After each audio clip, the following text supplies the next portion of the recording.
My name is Daniel Roy, and today I'm going to demonstrate.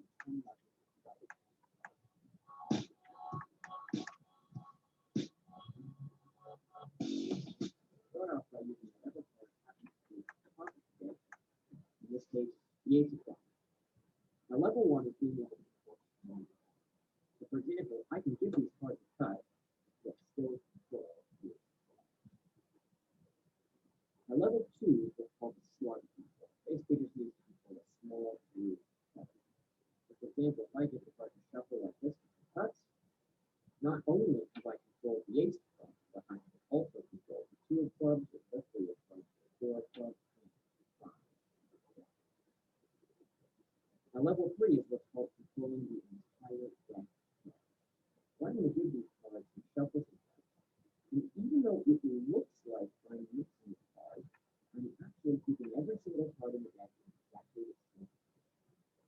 So you can see that the ace of clubs is followed by a two, which is followed by the three, which is followed by the four and the five, the six and the seven, and the eight, the nine, the 10, the jack, the queen, and the king. It's not just the clubs, because all of the hearts are in perfect numeric order, the ace and the king, all the diamonds are in perfect numeric order, the ace and the king, and all of the spades are in perfect numeric order, the ace and the king.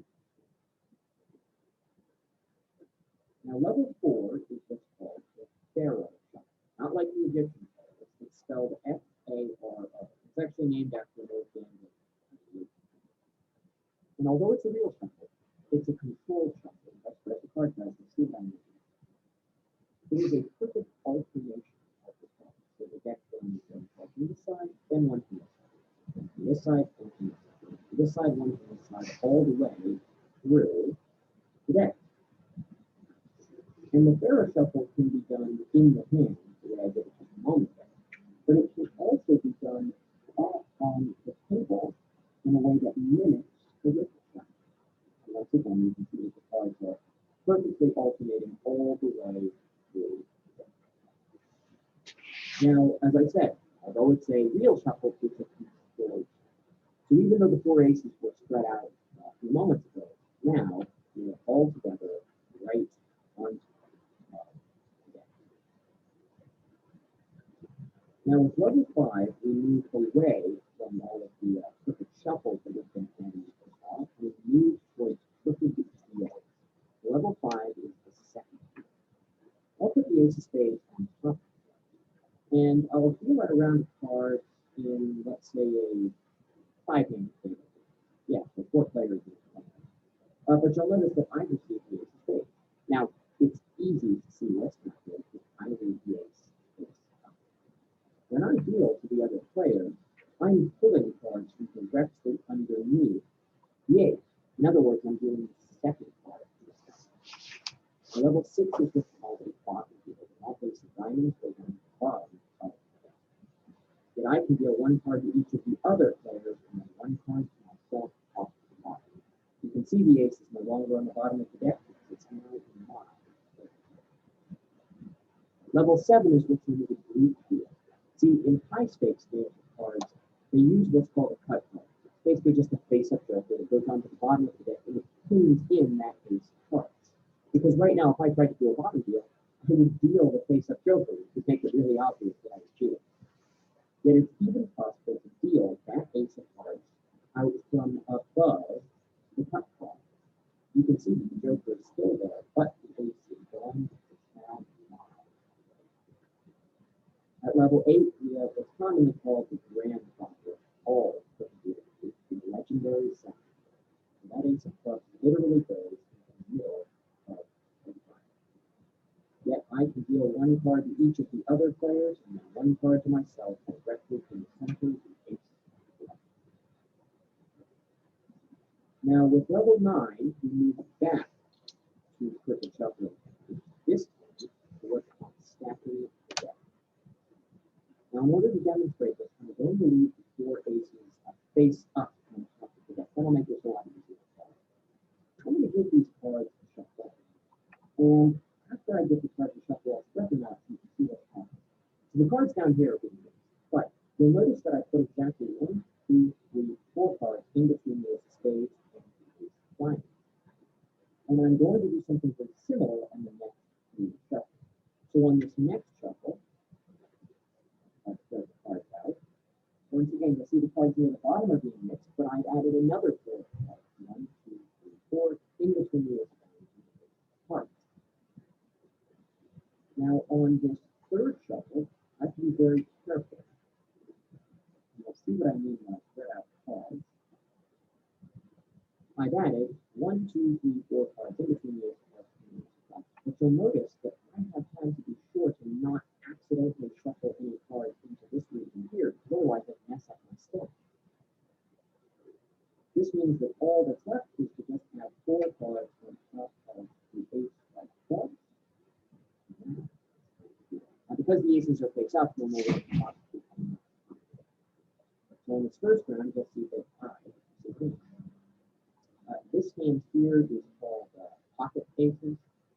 They say that 3 of a kind is really all you'd ever need to get money, but just to be sure, I stacked myself all 4. But there's a little problem, which is even if I give myself 4 aces, I'm not going to win any money because none of the other players are going to bet. You'd have to give them really strong hands to win them. But see, that's the beauty of grip stacking, because you can control a lot more than just 4 cards.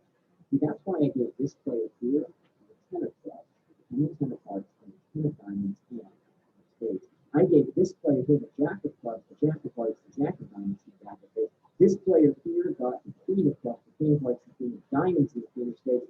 And this player over here got all 4 kings.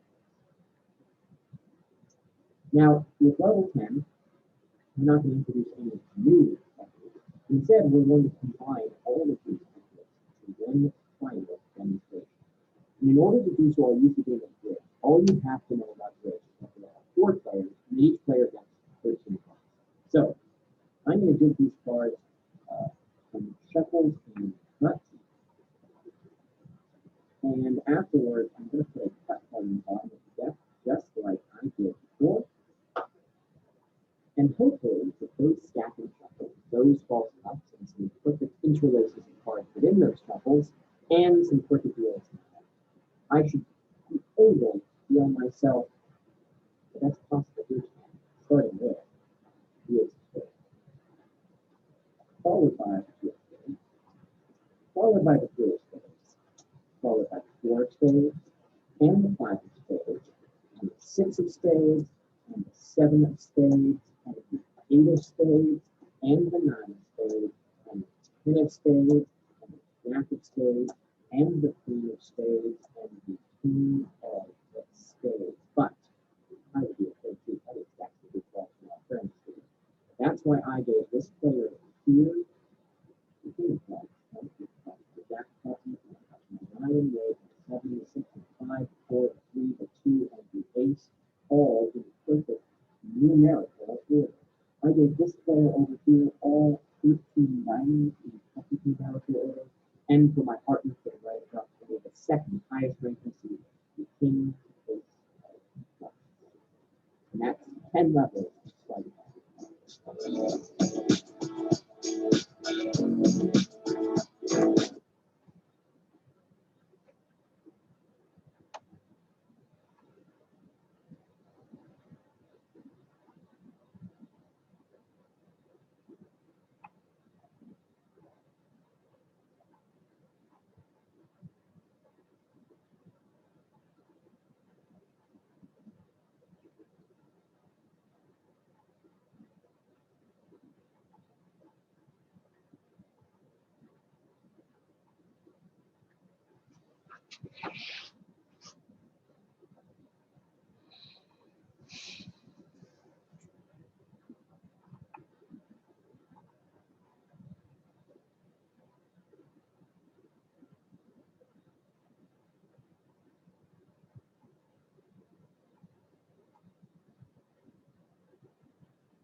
What's the connection between a dripping faucet, the Mandelbrot set, a population of rabbits, thermal convection in a fluid, and the firing of neurons in your brain?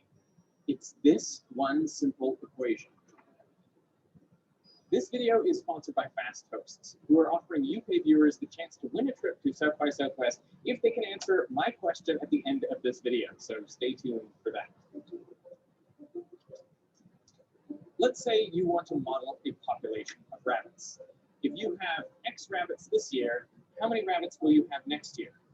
Well, the simplest model I can imagine is where we just multiply by some number, the growth rate R, which could be, say, 2, and this would mean the population would double every year.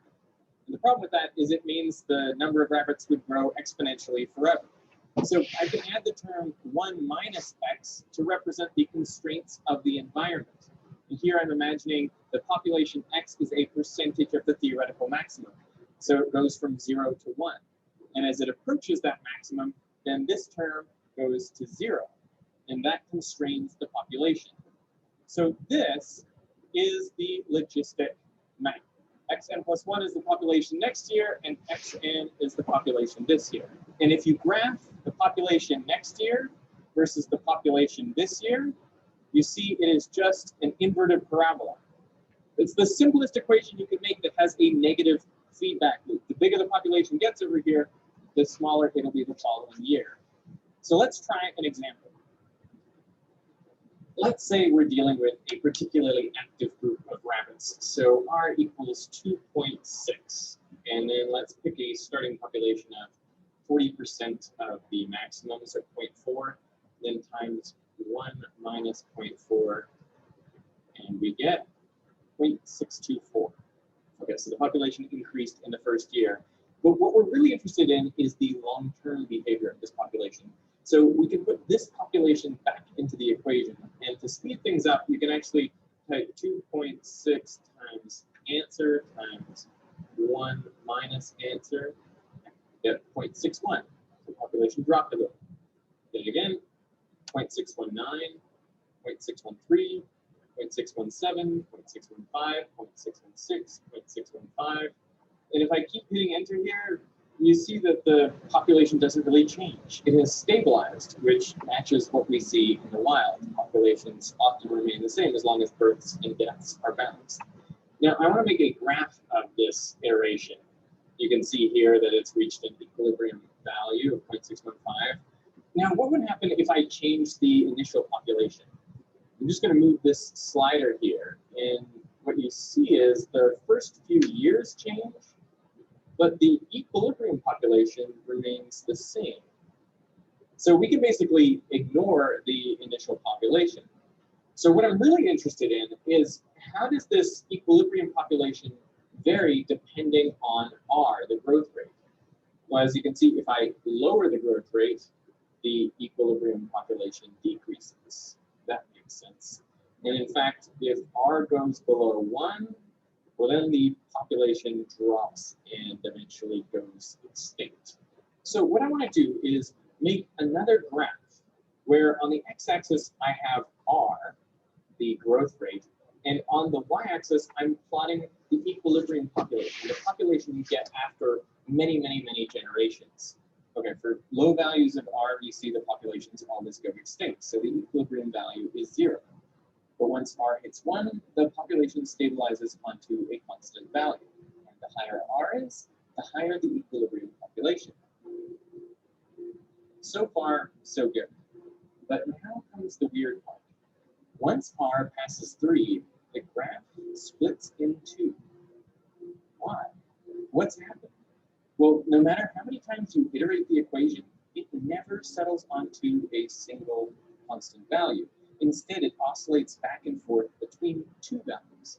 One year the population is higher, the next year lower, and then the cycle repeats.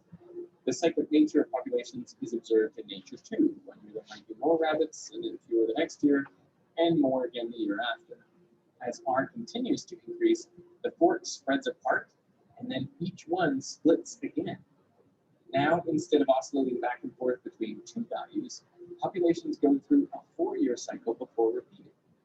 Since the length of the cycle or period has doubled, These are known as period doubling bifurcations. And as R increases further, there are more period doubling bifurcations. They come faster and faster, leading to cycles of 8, 16, 32, 64, and then at R equals 3.57, chaos. The population never settles down at all. It bounces around as if at random. In fact, this equation provided one of the first methods of generating random numbers on computers. It was a way to get something unpredictable from a deterministic machine. There is no parity, no repeating. Of course, if you did know the exact initial conditions, you could calculate the values exactly. So they are considered only pseudo-random numbers. Now you might expect the equation to be chaotic from here on out, but as R increases, order returns. There are these windows of stable periodic behavior amid the chaos. For example, at R equals 3.83, there is a stable cycle with a period of 3 years. And as R continues to increase, it splits into 6, 12, 24, and so on before returning to chaos. In fact, this one equation contains periods of every length, 37, 51, 1052, whatever you like if you just have the right value of R. Looking at this bifurcation diagram, you may notice that it looks like a fractal. The large-scale features look to be repeated on smaller and smaller scales. And sure enough, if you zoom in, you see that it is, in fact, a fractal. Arguably the most famous fractal is the Mandelbrot set. The plot twist here is that the bifurcation diagram is actually part of the Mandelbrot set. How does that work?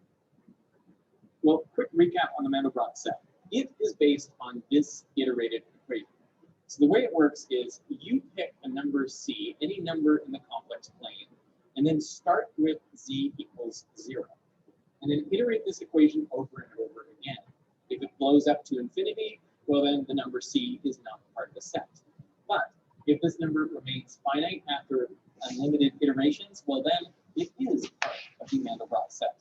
So let's try, for example, C equals 1. So we've got 0 squared plus 1 equals 1, then 1 squared plus 1 equals 2, 2 squared plus 1 equals 5, 5 squared plus 1 equals 26. So pretty quickly, you can see that with C equals 1, this equation is going to blow up. So the number 1 is not part of the Mandelbrot set. What if we try C equals negative 1? Well, then we've got 0 squared minus 1 equals negative 1. Negative 1 squared minus 1 equals 0. And so we're back to 0 squared minus 1 equals negative 1. So we see that this function is going to keep oscillating back and forth between negative 1 and 0. And so it'll remain finite. And so C equals negative 1 is part of the Mandelbrot set. Now, normally when you see pictures of the Mandelbrot set, it just shows you the boundary between the numbers that cause this iterated equation to remain finite and those that cause it to blow up. But it doesn't really show you how these numbers stay finite. So what we've done here is actually iterated that equation thousands of times and then plotted on the z-axis the value that that iteration actually takes. So if we look from the side, what you'll actually see is the bifurcation diagram. It is part of this Mandelbrot set. So what's really going on here? Well, what this is showing us is that all of the numbers in the main cardioid, they end up stabilizing onto a single constant value. But the numbers in this main ball, well, they end up oscillating back and forth between 2 values. And in this ball, they end up oscillating between 4 values. They've got a period of 4. And then 8, and then 16, 32, and so on. And then you hit the chaotic part. The chaotic part of the bifurcation diagram happens out here on what's called the needle of the Mandelbrot set, where the Mandelbrot set gets really thin. And you can see this medallion here that looks like a smaller version of the entire Mandelbrot set. Well, that corresponds to the window of stability in the bifurcation plot with a period of 3. Now, the bifurcation diagram only exists on the real line because we only put real numbers into our equation. But all of these balls off of the main cardioid, well, they also have periodic cycles. of, for example, 3 or 4, 5. And so you see these repeated ghostly images if we look in the z-axis. Effectively, they're oscillating between these values as well.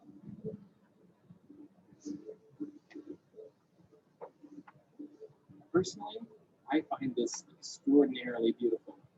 But if you're more practically minded, you may be asking, but does this equation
Just so you know, you're still sharing your screen. Thank you. Trying to get rid of some extra stuff here.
Given 2014.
Okay, well, I think we're about ready to get started. Oh, almost 1:18.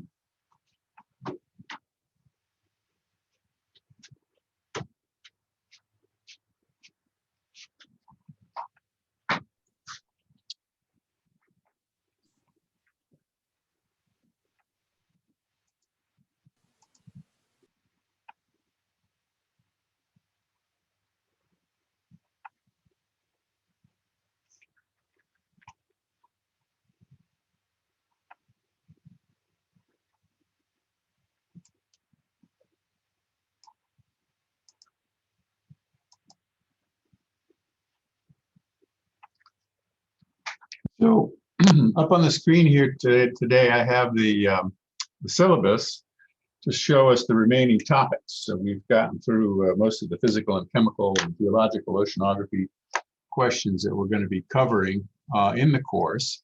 And the balance of the course material will be concerned with living marine organisms, ecosystems, and processes.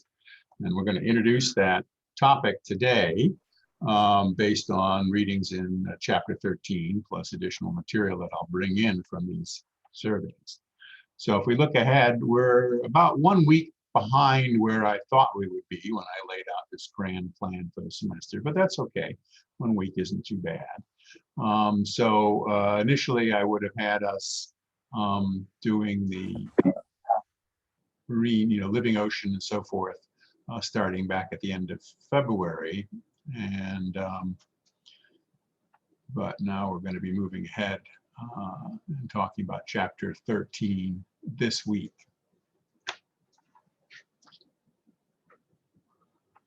And the remaining topics that we have, we're going to talk about marine communities, deep sea communities. I'm going to spend more time on deep sea communities than I generally do. And then the milestones coming up on the 20th of March, there'll be the milestone 3, which is the draft term paper and PowerPoints.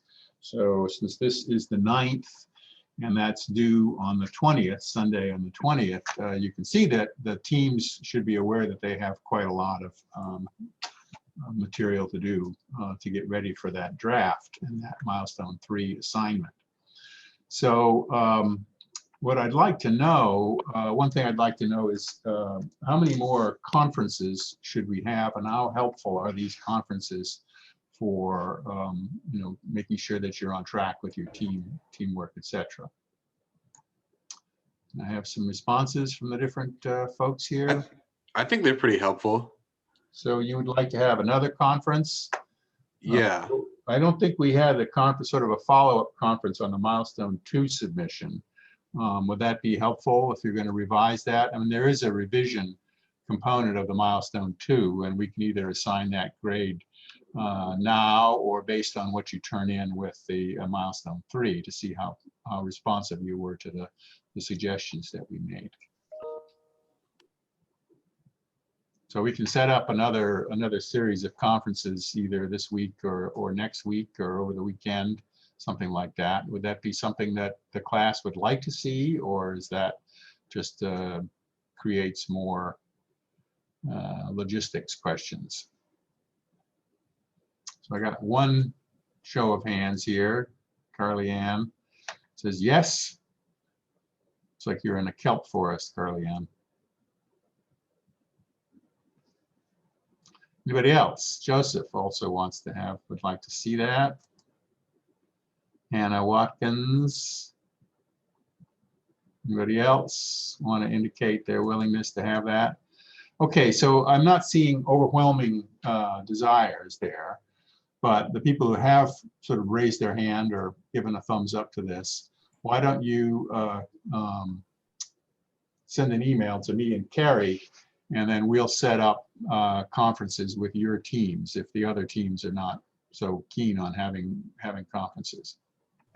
There's also a bunch of people in chat also saying they would like some conferences.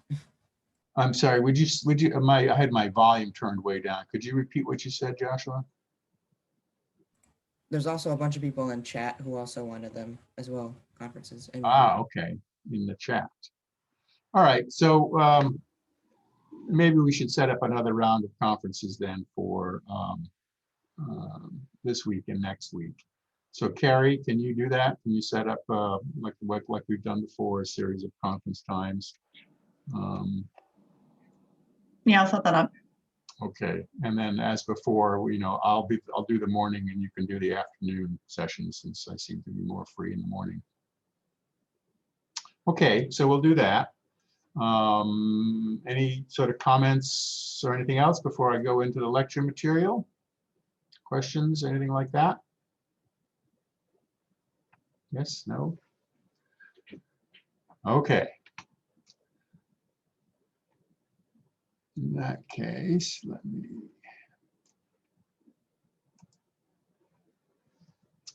So the material in this lecture is based on a lot on what's shown in Garrison chapter 13, which is sort of life in the ocean. And it introduces a number of important components, ecosystems and marine ecosystems, and sort of the general limits to life and the roles that different life forms play. And then, of course, primary productivity. So we're going to look at some of the things that are particular to marine organisms, marine communities, marine ecosystems, and then we'll also set that against a sort of a basic foundation of understanding what life is, the basic kinds of ecosystems required or components of marine ecosystems, and then we'll look at some of the questions of nutrient cycling, limits, and so forth. Try to get through most of that today. And then on Thursday, we'll look at evolution and the role that evolution plays and sort of the special features of evolution, particularly among marine organisms and the discoveries that have been made based on observations of marine organisms, in particular chemosynthetic organisms, which really sort of upended our understanding. So let me carry on here. And first we'll come up with a definition of life, so defining life.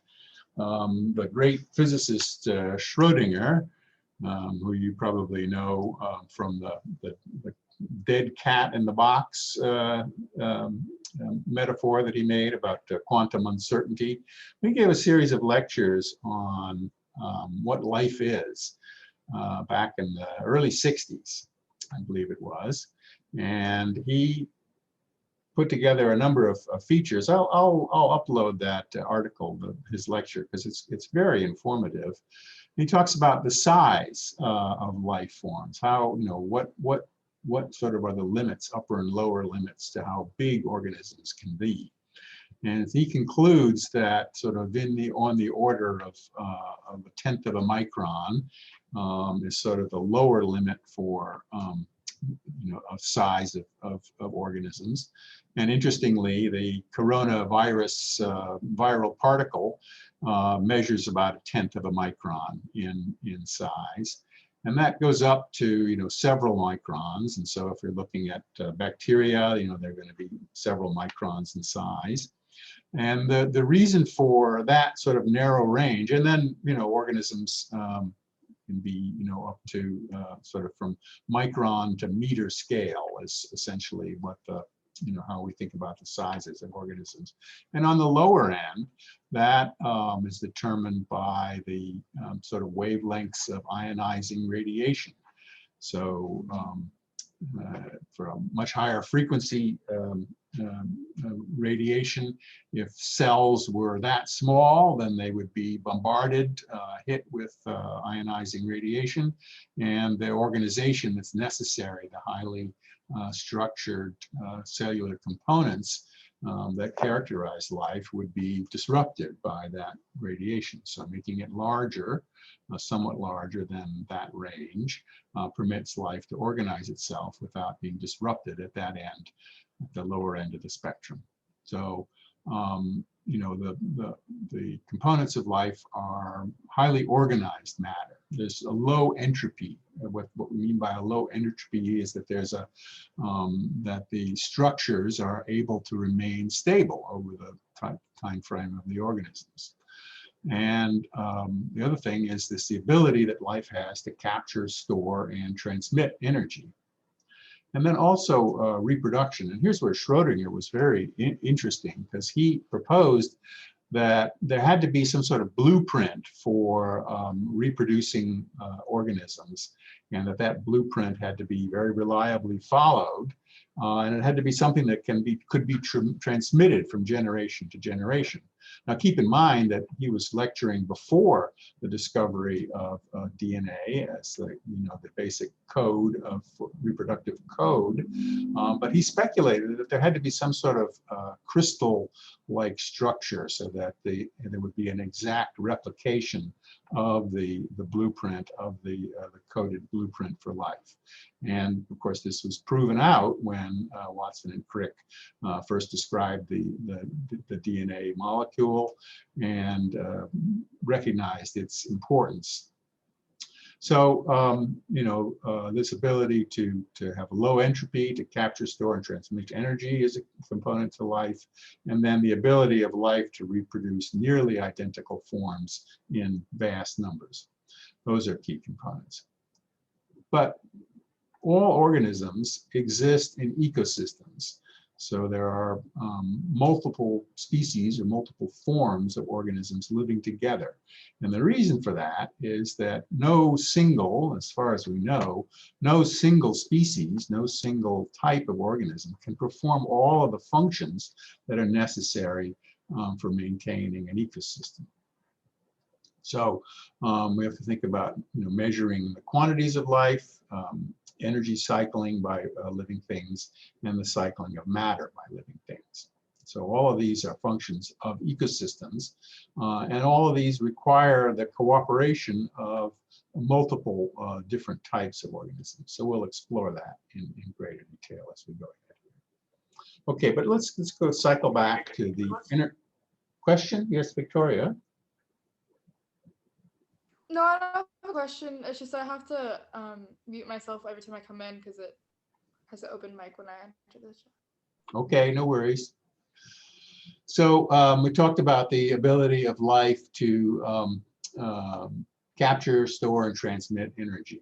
And so that implies that there are pathways for energy, and that the transmission and the storage of energy makes it available not just to the individual organism, but to other organisms. And so the processes, the basic processes that describe energy pathways are starting with synthesis. These are autotrophic metabolism. So autotrophic, what does autotrophic mean? Autotrophic means something which makes its own food. Auto, it makes its own, and trophic for food.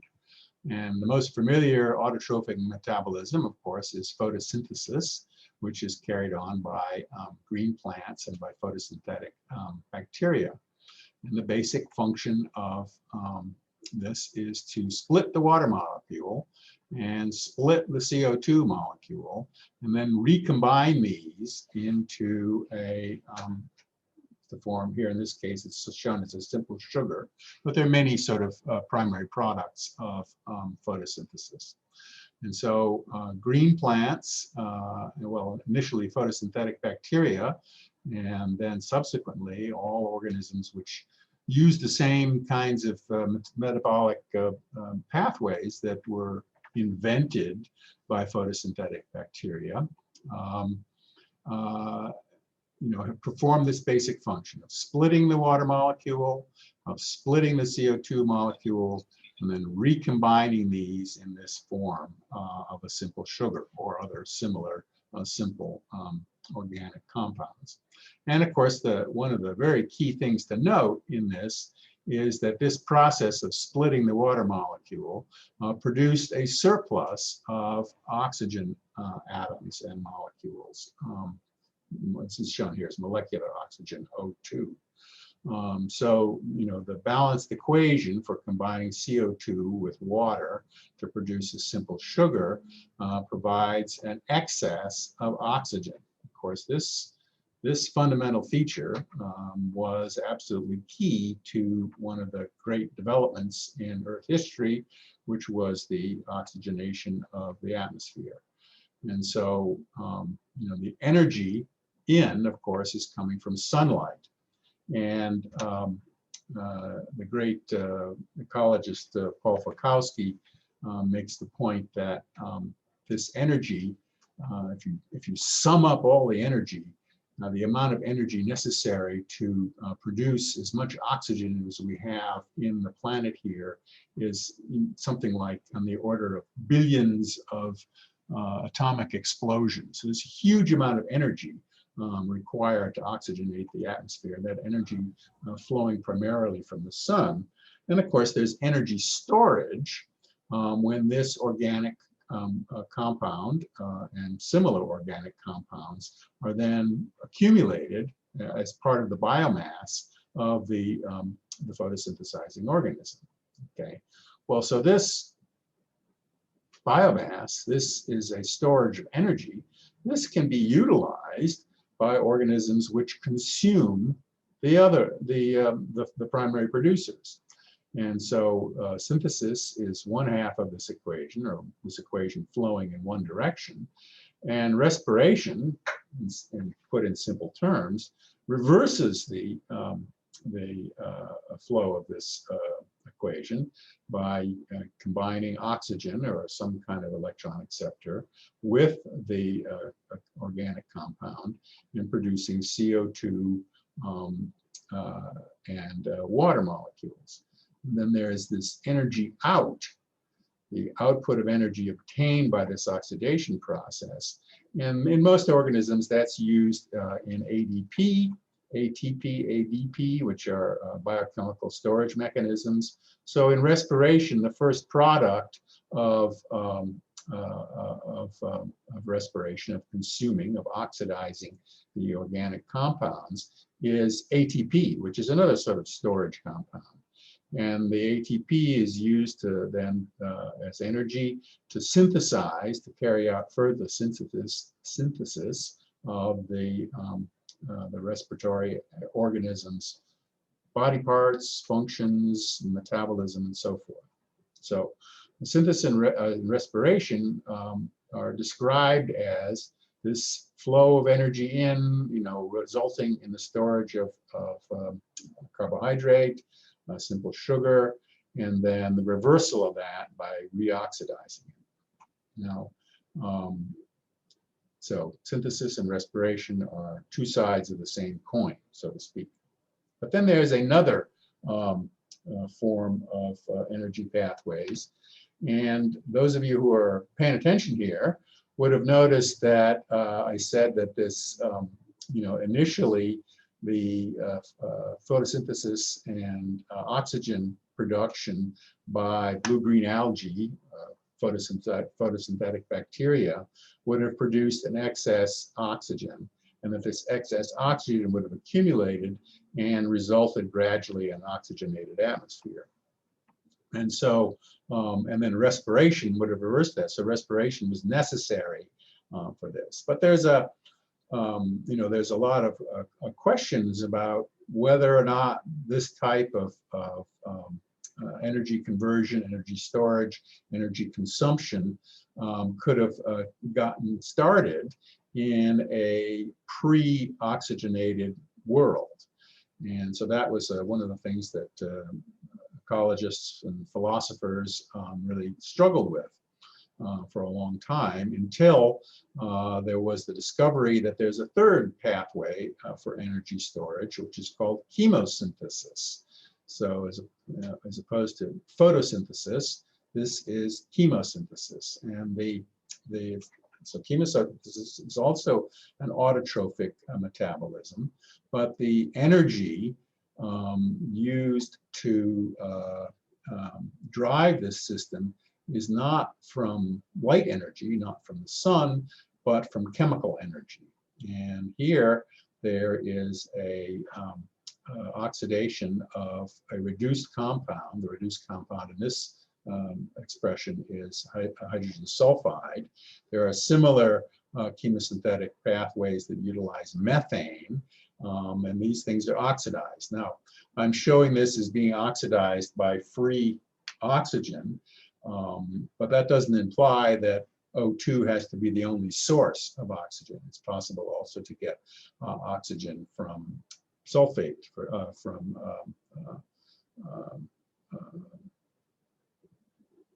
seawater sulfate, for example, can be used to oxidize these compounds. And so seawater sulfate can accumulate here, and then this can be recycled.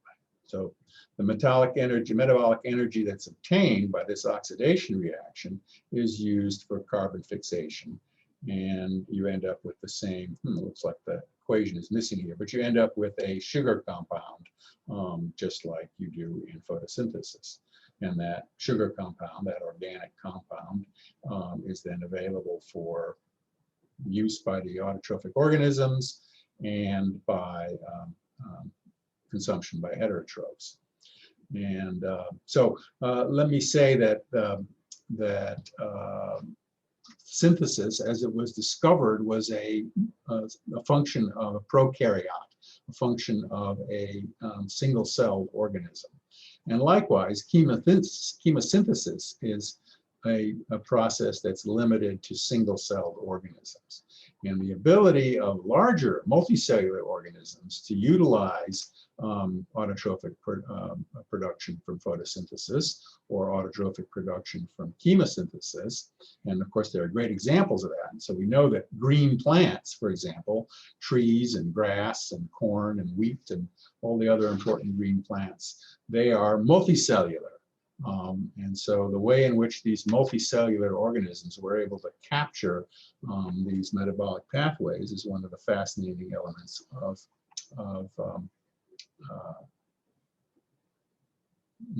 living evolution. And chemosynthesis, I'll explain how that works as well. And in both cases, we're looking at a symbiotic relationship between single-celled organisms and multicellular organisms, which became more embedded over time. Okay, so these are the energy pathways. And these energy pathways allow life to exist. But as I said, life doesn't exist by itself. Life can only exist as ecosystems. And I said initially that there had to be multiple different forms of life, but the ecosystems have multiple components as well. So we think of ecosystems as being the animals or the plants living in an ecosystem, but of course that ecosystem that they live in has vital non-living components: water, substrate, sunlight, other organisms, so forth. So they're living and non-living components and ecosystems. And ecosystem is the minimum system. An ecosystem is the minimum system that can include and sustain life. As noted, RNA and DNA are the code for reproducing the living components within that. And the living components include both eukaryotes and prokaryotes, or bacterial life forms. So these are single-celled and these are multicellular. And the different functions are autotroph, heterotroph, and then decomposer.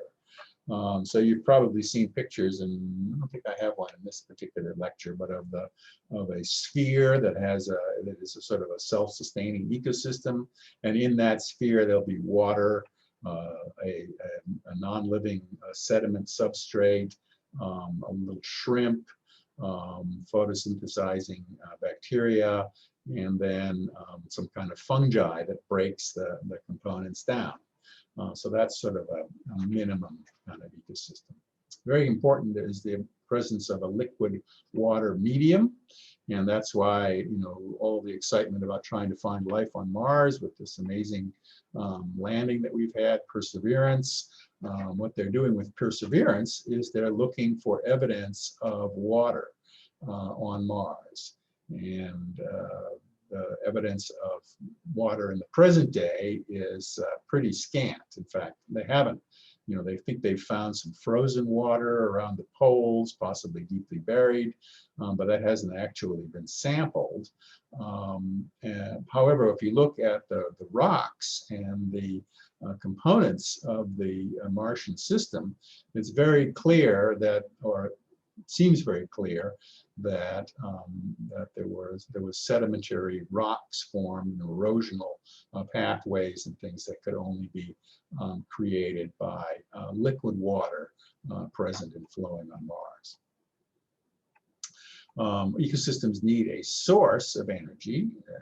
Very often the source of energy is sunlight, but then they also need a sink for the energy. So the energy has to move through the system from a source to some ultimate consuming component.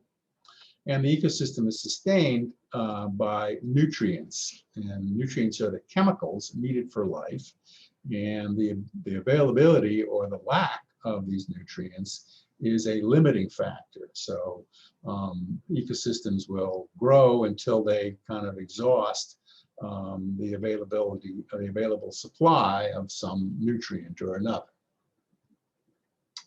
So life has to exist in ecosystems, and ecosystems have these particular characteristics.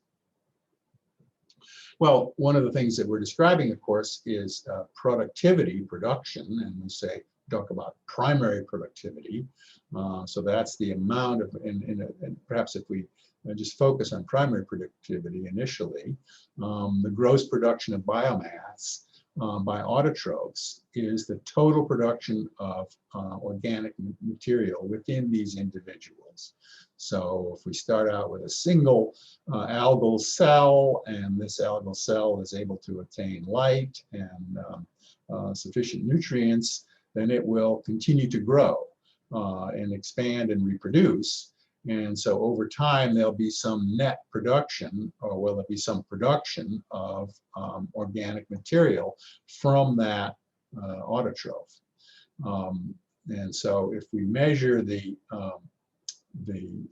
so some of the productivity, however, is used by respiration for the cell. So the photosynthesizer makes sugars, and some of that sugar has to be used, some of the energy in that has to be used to synthesize the other components of these organisms.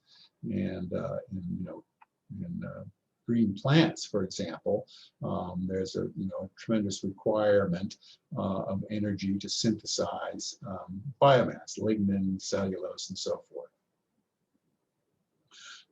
But even after these metabolic requirements are met, there's some biomass remaining, and that biomass is the net production. So you have gross production, stores energy, but some of that energy has to be used for cellular synthesis, and over time the weight of the organism or the weight of the community of organisms is going to increase, and that increase, that net increase, is net productivity, or net. And the amount of organic material in an ecosystem is its biomass. It's the total mass of organic material. And ecosystem productivity is measured as the biomass that's energy stored or stored carbon. And so net production is the change in biomass over a given time. So if we look at B for biomass, the net productivity is the biomass at time 2 minus the biomass at time 1. And so this increase is the net productivity. Or you could look at it another way and say the net productivity is equal to the gross productivity minus respiration. Well, all this adding and subtracting, this is not happening willy-nilly. There are particular laws governing these. And in particular, we'll be looking at the 2 laws of thermodynamics. There are actually 3, but third law isn't really applied to this discussion. And the first law of thermodynamics is the idea that conservation of energy.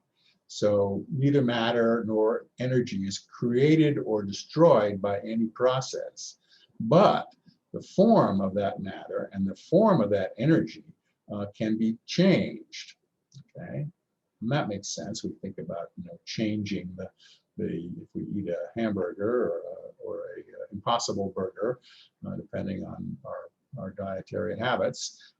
We've transformed the form of energy into something that we can use for our metabolic processes, and perhaps there'll be some net productivity.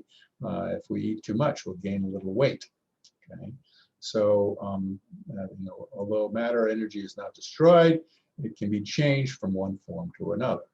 Well, the second law of thermodynamics states that in any energy transfer, the energy is changed from a more useful organized form to a less useful and organized form. Okay. And how should we think about this? I mean, this idea of less useful energy. So I have a dryer at home, and whenever I dry my clothes after washing them, I have to take out this screen, and the screen is full of lint, right? And so washing my clothes, getting the dirt out of them, produces this amount of lint. Well, the lint is material that's removed from the clothing. So the matter of my socks and underwear and shirts and everything has been reduced by this lint. Well, if anybody has ever looked at lint, you know that you can't put it back. You can't like take the lint out of the dryer and spin it into yarn and weave that yarn into new clothing.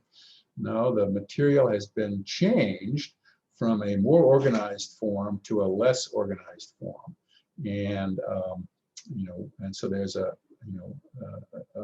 less than 100% efficient transfer.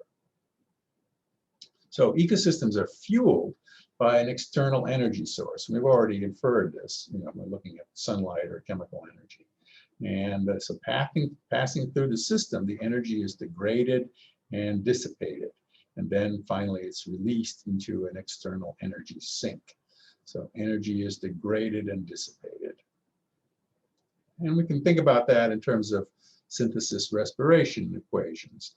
And so, the organisms, the heterotrophic organisms that consume others, a lot of the energy is released as heat. Well, heat, is a form of energy, but it's a less useful form of energy than is sunlight. So you can't photosynthesize based on heat energy. You have to have light energy. Even though the energy content is the same, the heat energy is less useful than the original amount of light energy. Well, I said that everything needs energy sources, and we're describing some of the limits to energy transfer. The other thing is that life forms need nutrients, and the nutrients are the chemical compounds or elements from which the biomass, the bodies, the skeleton, etc., of the organism is synthesized. The nutrients are often classified as macronutrients, and these are chemicals that are needed in large quantities because they're constantly being used. And almost all life forms use the following, the big six nutrients. So hydrogen, carbon, oxygen, nitrogen, sulfur, and phosphorus. Those are the big six. And then there are many other micronutrients that are also necessary in smaller amounts. Metals, iron is a key component, silicate.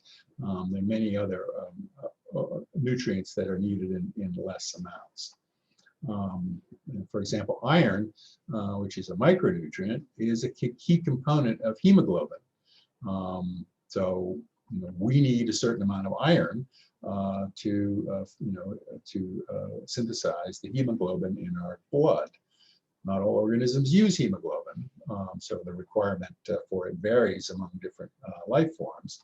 But it's an example of a micronutrient that's needed, absolutely necessary for life. And of course, if you don't get enough iron, you start suffering from anemia. And if you really are deprived of iron, it can be very pathological in terms of maintaining good health. So micronutrients are very important. vitamins are another form of micronutrient, where you're getting very small amounts, but those amounts of those vitamins are micronutrients that are necessary for maintaining health. Now, so we say all organisms need nutrients, but the availability of nutrients, and this makes good intuitive sense, often limits the ability of species or ecosystems to increase their biomass. So in other words, the net productivity of an ecosystem or a community of organisms living together is going to be limited by the availability of basic nutrients. And there's a sort of a rule of this, which is that the component, the nutrient in least supply, shortest supply, tends to be the limiting factor. Okay? So we can think about that, for example, if you're growing crops. So you're a farmer and you're planting corn or sugarcane or something like that. You can grow as much sugarcane as you can, or as much corn as you can, but eventually the productivity of your agricultural crops is going to be limited by the availability of nitrogen, often as a nutrient for synthesis and gross productivity of the plants. And so farmers improve their yield by supplying extra nutrients to allow the organisms to grow. And they supply very often phosphates and nitrogen, sometimes other factors. So in oceans, the availability of nitrate. And so if you think about, plants growing in the soil, there's sort of a natural storehouse for various types of nutrients. But in the ocean, the availability of nutrients is often a severe limiting factor. And this is a limiting factor that works in a very dynamic way because there isn't in most marine ecosystems, there isn't a handy substrate like soil in which you can have a reservoir of nutrients. So good rich soil is going to contain a lot of the nutrients necessary for plant growth. But in the ocean, you don't have that stable supply. So the availability of nitrates is often a limiting factor. The limiting factor can be flipped around as well. So if there's a marine organ in a marine ecosystem, algae are adapted to a limited supply of nutrients. In other words, their biomass attains the highest level that it can with given the availability of nitrates. But if there's a sudden increase in the supply of nutrients, the marine organisms, particularly because their lifespan is so short and they adapt so quickly to changing circumstances, you can have an explosive growth. So if a marine ecosystem, if algae are adapted to a certain level of nutrient availability, in this case nitrates, if that supply suddenly increases, the algae will respond very rapidly and increase their biomass. And so you get this explosive growth or a bloom of algae. And the key factors here are the limiting nutrient, nitrate, for example, and then the ability of algae to respond very quickly because they have very short lifespans, like a day, to respond very quickly to this added supply. So blooms of algae, as we know from our experience here in Florida, can be very unpleasant and even a health hazard, both for human beings and for fish. So these limiting factors are a way to think about the circumstances that would produce a bloom of algae.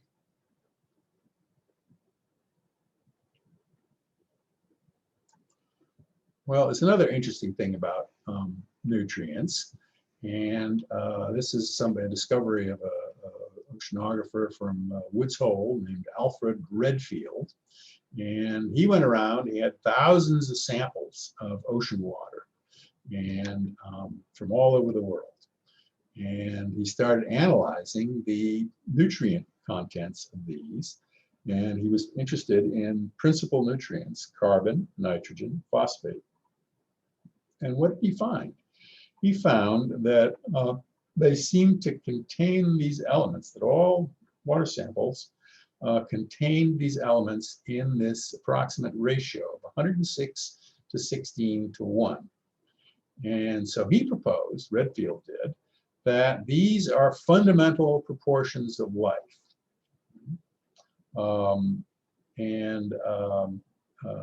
So the Redfield ratio was recently found to be related to a homeostatic protein to RNA ratio fundamentally present in both eukaryotes and prokaryotes. This ratio appears to duplicate this protein to RNA ratio. And so perhaps that's the reason why this 106 to 16 to 1. Now, if we add another nutrient here, this C to N to P to iron ratio becomes 106 to 16 to 1 to 0.001, where the 0.001 is the proportion of iron. And so iron, if there's no iron at all, iron can be a limiting factor. And so this kind of a diagram here sort of illustrates the importance of micronutrients within these macronutrients. So the idea of Redfield ratios is that they're common.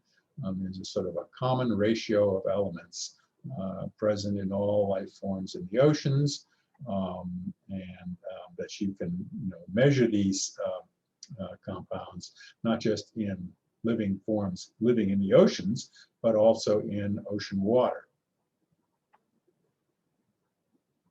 So Redfield ratio is a sort of this fundamental balance of nutrients. And of course, carbon is the dominant one, but we said that nitrate is also important, and phosphate can be is present as a macronutrient. And because it's limited in scale here, that would often be a limiting factor.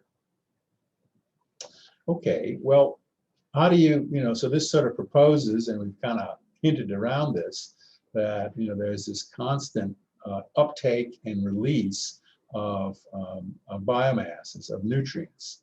And that's particularly important in marine ecosystems because the lifespan of marine ecosystems is very, very short, particularly the primary producers.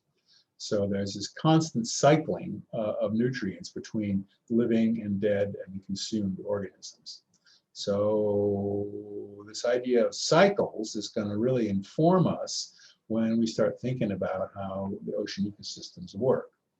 And let's just remember, I've drawn some simple, silly diagrams of what cycles are. So cycle is an exchange of matter among separate components. And so if we think about, there's a flow of water through a drainage system. So like you fill up your tub and then you drain your tub out. That's a sort of a cycle, exchange of matter among separate components. And then multiple cycles can be linked one to another.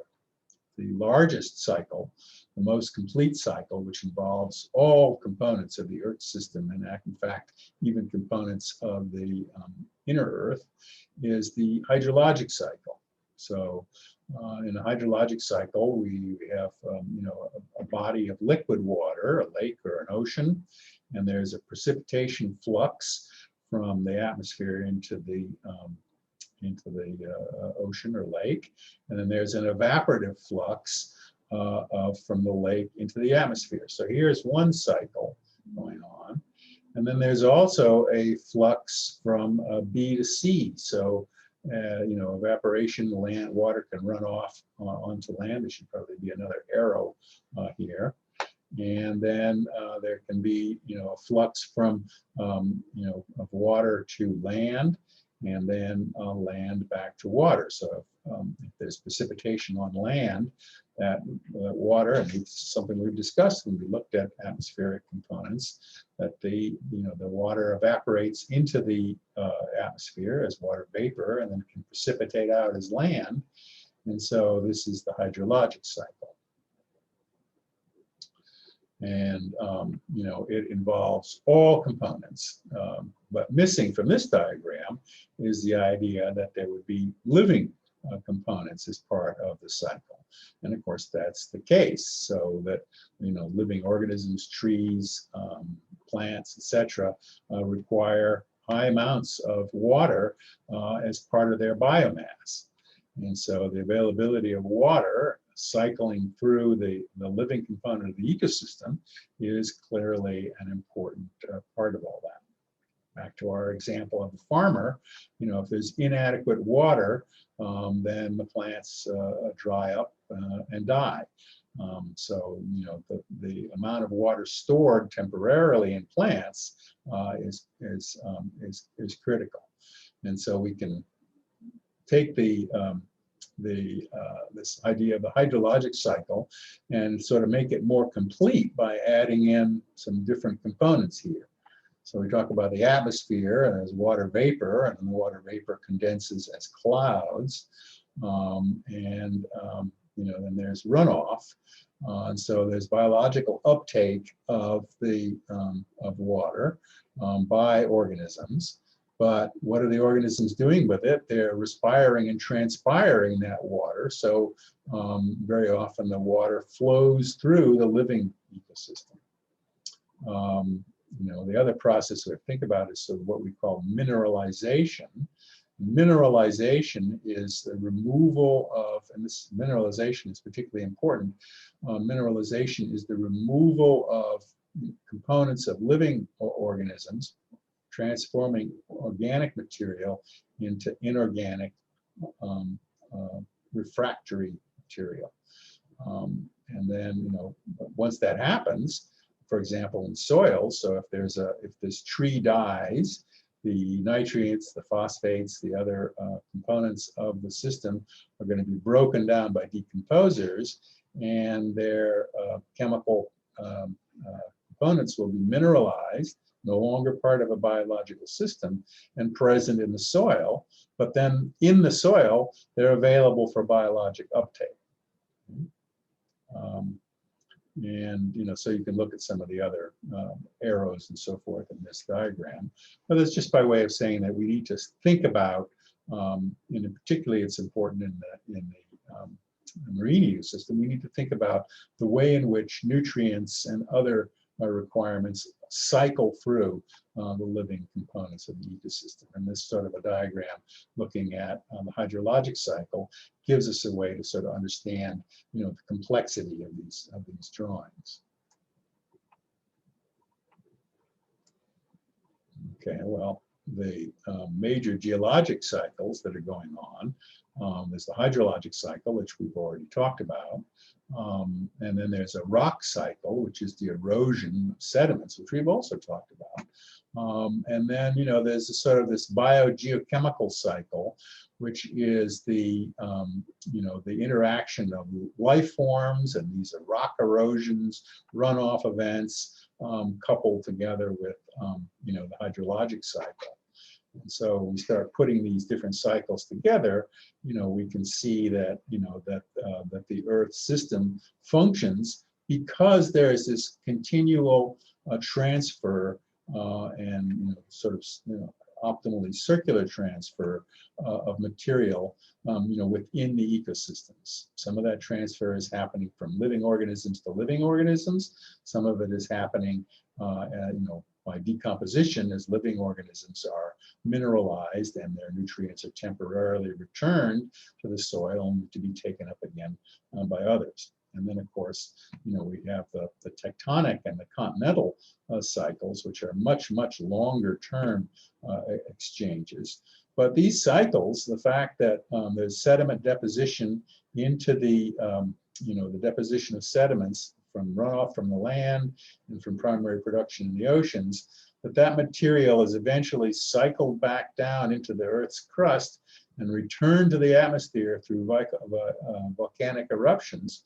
That's also a component of the ecosystem. And the erosion and weathering of rocks, depositional rocks, interacts with the atmosphere in ways that are very important. So the weathering of rocks is one of the things that removes CO2 from the atmosphere. So as rocks break down, they change from a granite or silicate into clay materials. That process requires a certain amount of CO2, and that CO2 is removed from the atmosphere. So we can look at these cycles, and they're very complex, and there are a whole bunch of different ones that interact together. Okay, so we've got these cycles, and we've got things that are moving in and out of components. And the term that we used for the transfer of matter or energy is flux. Flux, the flow of matter or energy.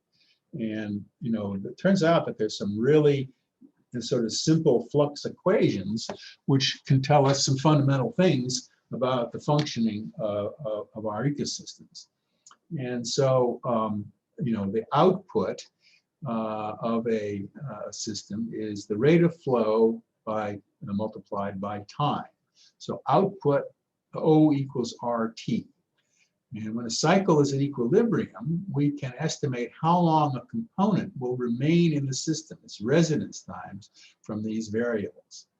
And so for example, suppose that a lake has a total volume of 10,000 cubic meters. It's kind of a small lake, actually.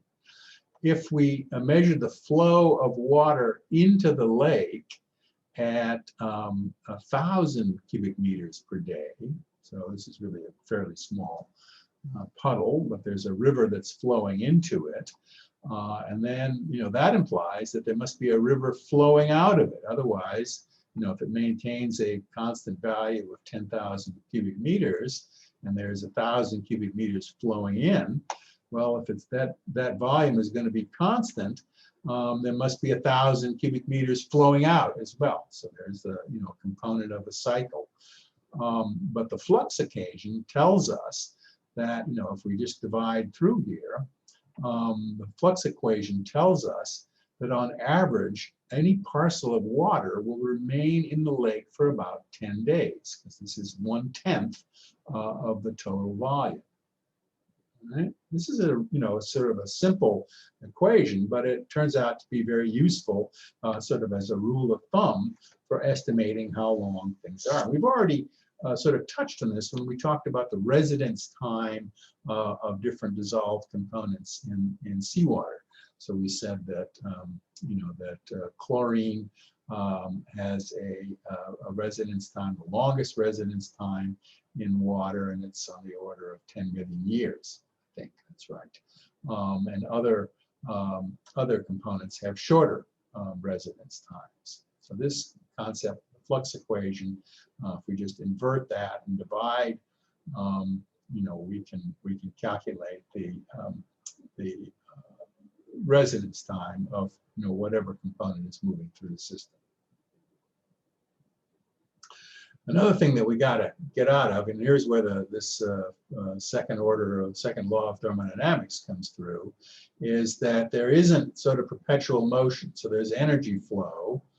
And the mosquito bites the frog, so it's removing some energy from the frog, and then the frog eats the mosquito. Well, there can't be perpetual motion, so the frog cannot sustain himself by eating mosquitoes that bite him, because the frog, the mosquito, they all have sort of respiratory requirements. They have to consume some of the energy that they're getting from whatever source they're getting it to maintain their biomass, to maintain their living status. So you can't have perpetual motion. And the laws of thermodynamics tell us, in fact, that usually any transfer of energy by consumption is only about 10% effective, and usually less than that.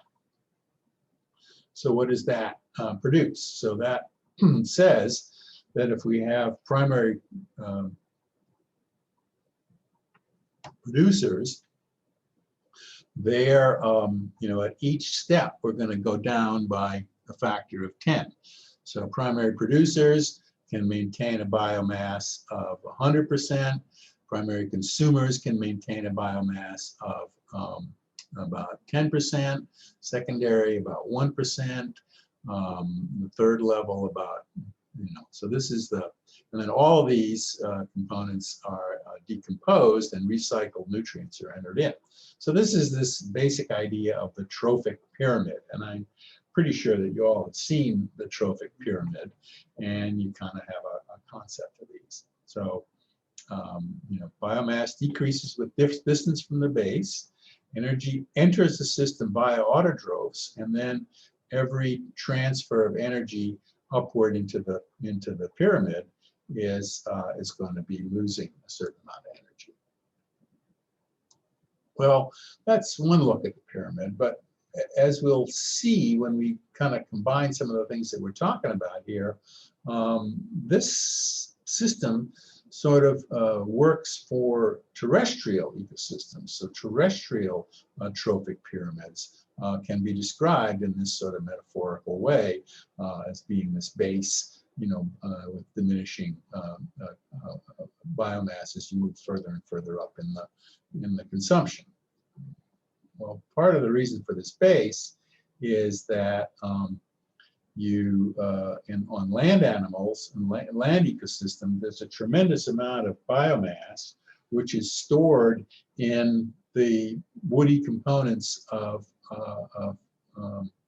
plants. So there's huge amounts of biomass that have long residence times, right? If we try to look at this in a marine ecosystem, a couple of interesting things come out. So first of all, one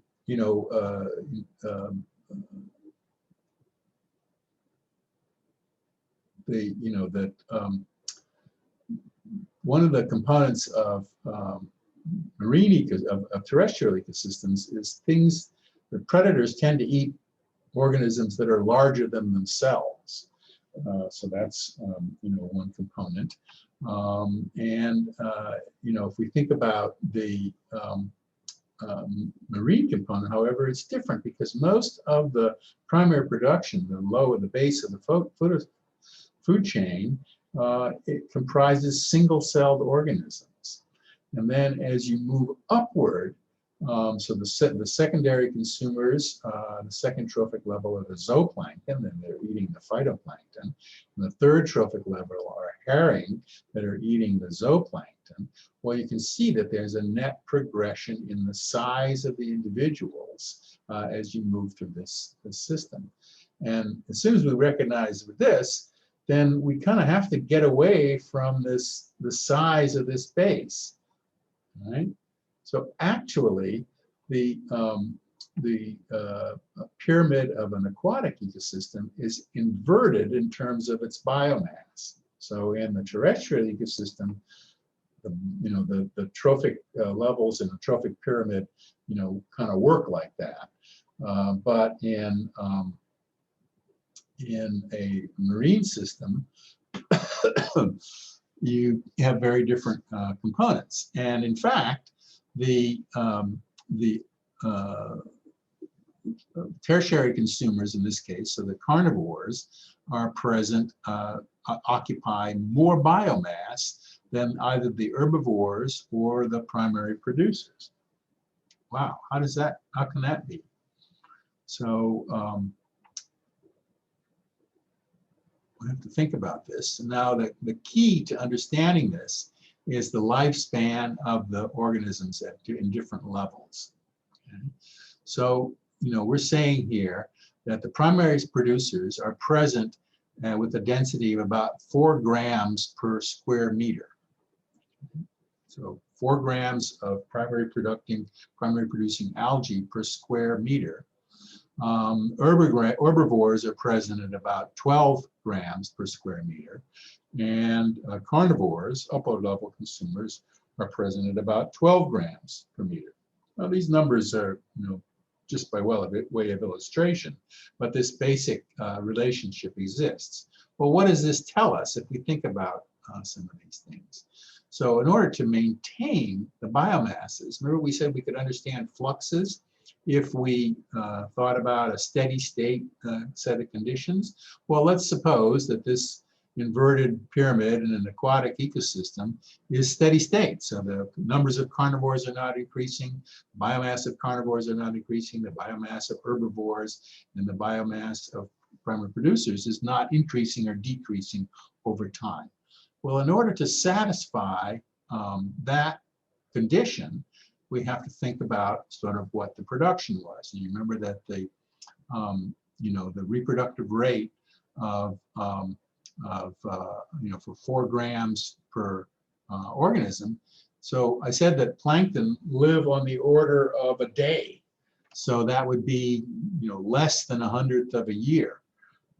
So if we take, let's just say it's, we'll just to make the arithmetic simple, we'll just say that it's 100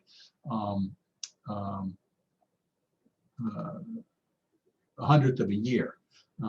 And so the reproductive rate is 4 grams per cubic meter has to be equal to R times 0.01 years.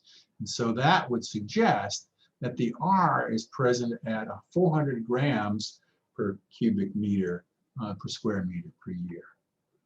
Well, what about the herbivores? Well, as we step up to a full year, so let's say that herring and other plankton eater planktivores are living about a year, so 10 times longer or 100 times longer than the prey items that they're eating. If we multiply through here, we get a R of 8 grams per square meter per year. And for the carnivores, the R is equal to,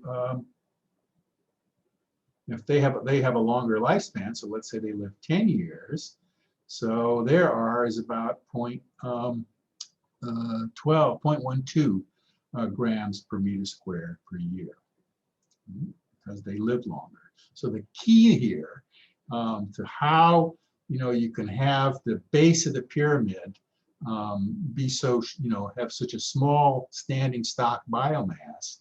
The key to that understanding is the rate of reproduction. The fact that these primary producers are living very short lives, then they're dying, and then the nutrients that are contained in in the primary producers are either resorbed, dissolved into the water column, they're broken down by bacteria, or they're eaten by higher organisms. So that's happening at a very high rate of turnover. Okay, so that's a sort of a fundamental difference between terrestrial ecosystems and aquatic ecosystems. Any questions about that? Is that clear to everybody?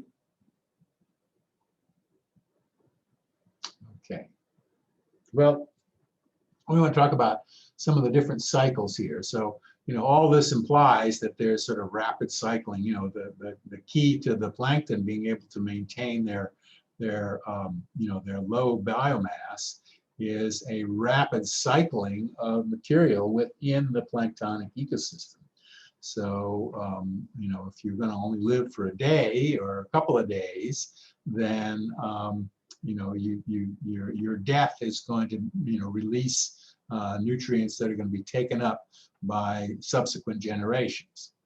So let's think about the carbon cycle. And so this is the movement of carbon through this system. So the carbon cycle demarks the interactions between carbon, hydrogen, and oxygen. And carbon is found in nature in many forms and phases. We've already talked about that.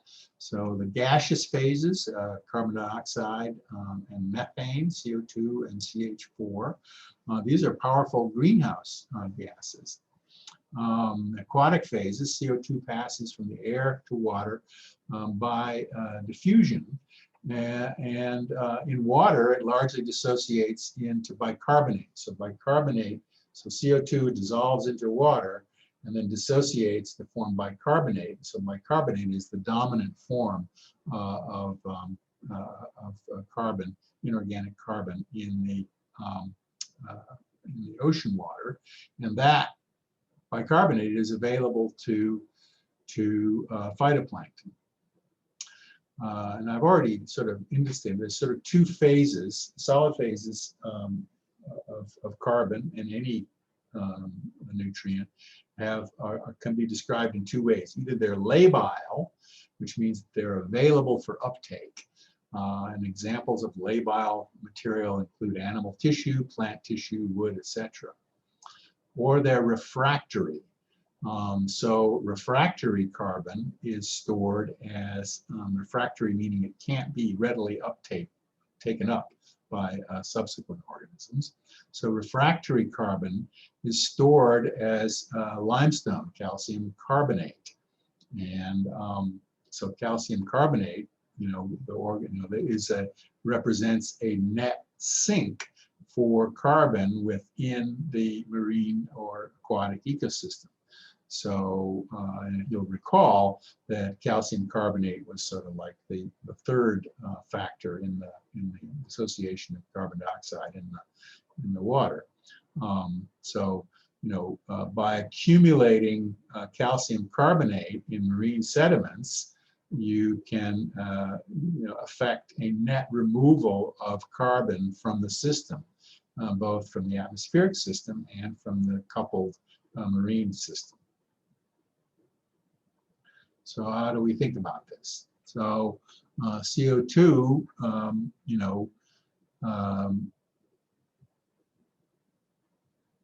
so the carbon is entering the system. It's dissolving as carbonic acid and predominantly bicarbonate. Some of this is taken up, some of this evaporates back into the air. Some of this is taken up by marine organisms, particularly the primary producers. And these organisms take up this carbon and they respire and they give off carbon dioxide. Primary producers are taking up carbon dioxide, and then they're exchanging their biomass in terms of particles and detritus, which we can think of as waste material. And so these particles are then broken down into dissolved organic materials, which in this case are represented as carbonic acid and bicarbonate. And then, of course, the ultimate sink for this is going to be carbonate rock. Okay? So that's the situation in the ocean. It's different on land because of the ability of particles, carcasses, and organic remains to be stored in the soils.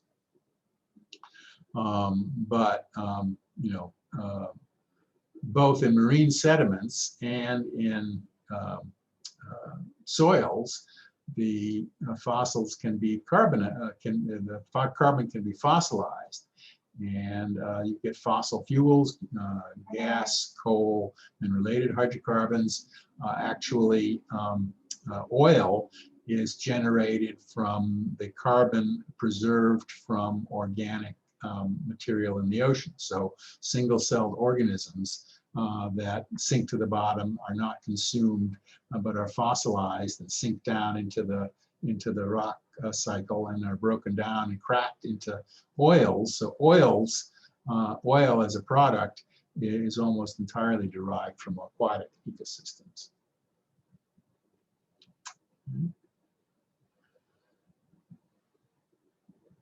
Well, that's the carbon cycle in a nutshell. And if we look at the nitrogen cycle, so nitrogen is kind of an interesting critter out there, very abundant in the atmosphere. So 78% of our atmosphere is made up of nitrogen. But that nitrogen is, the nitrogen atoms are the N2, there's sort of double bonds that are holding the N2 molecule together. And those double bonds really resist breaking apart. And so one of the things that has to happen in order for atmospheric molecular nitrogen to be available is that it has to be fixed. It has to, the bonds have to be broken, and then individual nitrogen atoms have to combine with others. And the nitrogen cycling are nitrite, and ammonia are the typical components of fixed forms. And the processes that cycle nitrogen, that fix it, make it possible, are nitrogen fixation. So this is, nitrogen 2 is converted by microbial activity into a nitrate, and then ultimately into ammonia. And nitrification, that's nitrogen fixation. Nitrification converts ammonia back to nitrate. It also happens by bacteria. And denitrification eventually releases nitrogen back into the atmosphere. So these factors are all driven by bacteria. If we put these into some sort of a cartoon here, we can see some of the forms of nitrogen. So marine organisms, the nitrogen in dead organisms and organic molecules is released, and is then dissolved into seawater. So fortunately for us, nitrates and the different forms of nitrogen are readily dissolved in seawater, and so they can easily be taken up again by organisms. And the initial fixation can happen by energy from lightning. So lightning is a natural process that fixes nitrogen, that creates ammonia. But in the present world, we're creating lots of fixed nitrogen, lots of ammonia through industrial processes. And so the amount of fixed nitrogen available on the planet has been steadily increasing since human beings figured out how they could use industrial processes, and namely the Haber-Bosch process, to make their own nitrogen. So, these are the basic sizes here. So, you can see that the different components of the system, there's relatively little dissolved nitrogen in ocean waters. So, a much smaller fraction than the amount that's present in the atmosphere. Organisms and decomposing organisms comprise ready amounts of nitrogen, and the sediments are the ultimate sink for nitrogen. And then these pathways that are labeled BBB are components where there's a microbial pathway, where there's a life form involved in transfer.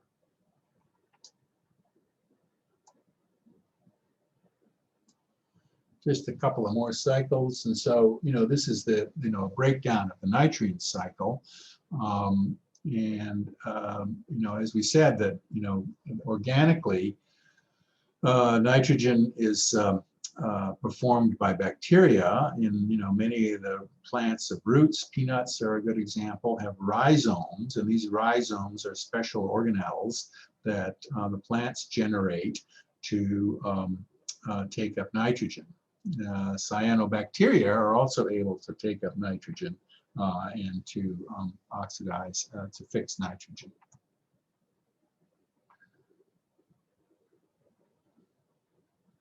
Well, we talked about the Redfield ratio. We said it was the C to N to P. Well, here's the P part of this nitrogen. Now, both nitrogen and carbon dioxide can be present in gaseous and in dissolved phases. Most of the bioavailable nitrogen is present as dissolved components. But phosphorus doesn't have a gaseous phase, and it's relatively insoluble.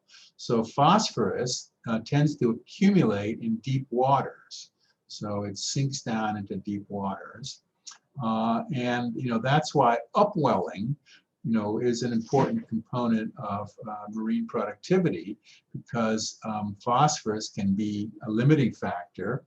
And once it sort of sinks down out of the system in the form of dead bodies that fall to the ocean floor, then it's lost to the system. And so, a lot of the phosphorus that we get, for our industrial purposes comes from marine deposits. So there are big phosphorus deposits in Florida. There's a lot more in Wyoming. And those are sources of phosphates for our fertilizer and other industrial purposes.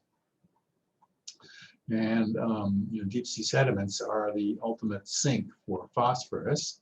And the return loop is relatively slow. Okay. Now, this diagram here, uptake of organisms, onshore transport of phosphorus via seabirds and human fishing. When we talk about fishing as a use of marine resources, we're going to come back to this concept of birds and fish interacting, because it turns out that the accumulation of bird guano, bird manure, derived from their diet of fish is very rich in phosphates and became an important source of fertilizer in time. Okay, well, I think this is going to be the last slide I show. Yeah, we're just about out of time here. So, I said that this is an important carbon silicate cycle.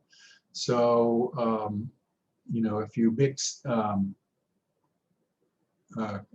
carbon dioxide and water, you get HTCO3, which is a light acid. So rainwater dissolves CO2 and removes it from the atmosphere in this form, and that slightly acidic form weathers, erodes the rocks, particularly the silicate rocks, and releases calcium and bicarbonate. Well, this process removes CO2 from the atmosphere. So, the ultimate part of the ultimate carbon cycle is described by this motion, this movement of carbon dioxide. So, we're very concerned now about the accumulation of carbon dioxide in our atmosphere, because that's leading to thermal forcing and global warming, right? Well, there have been other times in Earth's past when carbon dioxide levels were as high as they are now, or even much higher. And so, so that would have created a greenhouse Earth in which conditions were a lot warmer. And in fact, in the Cretaceous, for example, there were alligators and crocodiles and tropical plants growing at the North and South poles. So you can find fossils of tropical organisms from the Cretaceous period in Arctic sediments. Well, what removed that CO2 from the atmosphere and allowed the Earth system to drop into a lower greenhouse mode was this dissolution process of rocks. So, rocks that are uplifted, granitic rocks containing high silicate content, the erosion of those rocks absorbs CO2 out of the atmosphere, and is one of the components that stops the runaway greenhouse effect. And the fact that rocks, and there's this sort of cycle of subduction and generation, is one of the things that maintains the relative stability on geologic scales of the Earth system. Okay, that's as much as I have for today. Any questions? I covered a lot of ground. I hope that was all understood. And, you know, I put the notes out there. You can print out these notes either as a, you know, as a handout. And of course, we'll have the video will be made available around 5 o'clock today. I'm going to record that. Okay, any questions? All right, if there are no questions, I will stop sharing my screen. Let's see.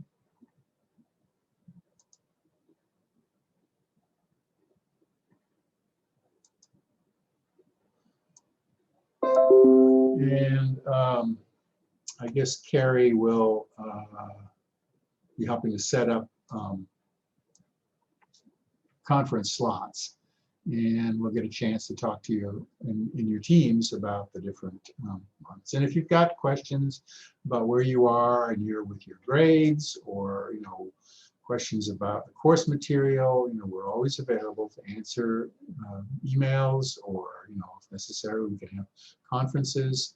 It's very easy to set up a conference by Zoom, and you know, we can meet at a time that's convenient to you. So if you're having trouble, or you're finding this very exciting and want to know more, you know, wherever you're at with this course, always know that you have resources in both Carrie and myself to help you out. Okay, well, thanks for following along. And I will see you all on Thursday. Bye now.